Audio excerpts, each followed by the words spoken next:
嗱，都話有人會理我噶啦 ，My matchmaking business 終於都開張啦。攞翻啲菜先，事不宜遲，即刻去睇下 my very first client 係咩料先。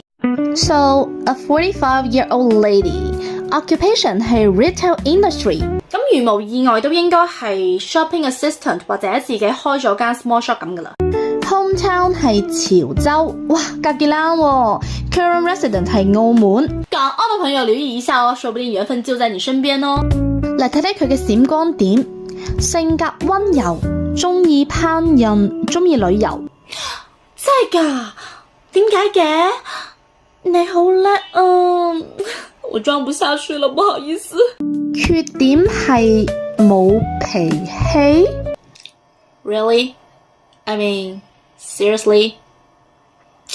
呢個真係一個，即係對於自己嚟講係一個好殘忍嘅缺點嚟㗎。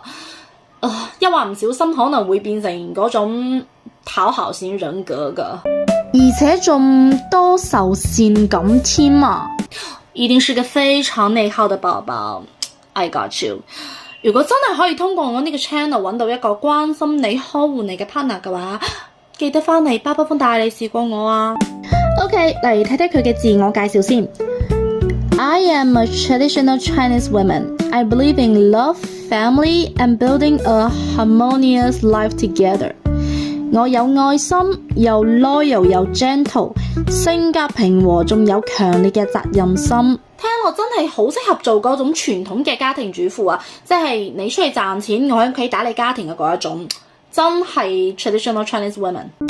我中意照顧我嘅愛人，用真誠、尊重同埋 shared values 來增進彼此間嘅感情。大家咁話啦。生活教識咗我，生活就是海洋，只有意志堅強的人才。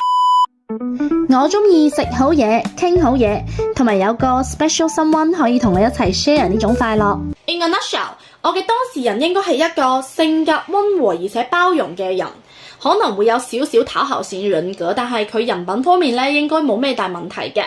有興趣嘅 uncle 或者想要獲得媽媽般的關懷嘅小哥哥都可以放心衝哦。嚟睇下佢嘅理想伴侶，我希望你 sincere, emotionally mature, and truly ready for a committed relationship。嗱，要結婚㗎，唔係玩玩下㗎吓。係要一位 value family and emotional commitment 嘅男子。我都唔使話你要 perfect， 但我希望你係 authentic 嘅。基本操作啦，呢啲真誠係唯一必殺技啊嘛。有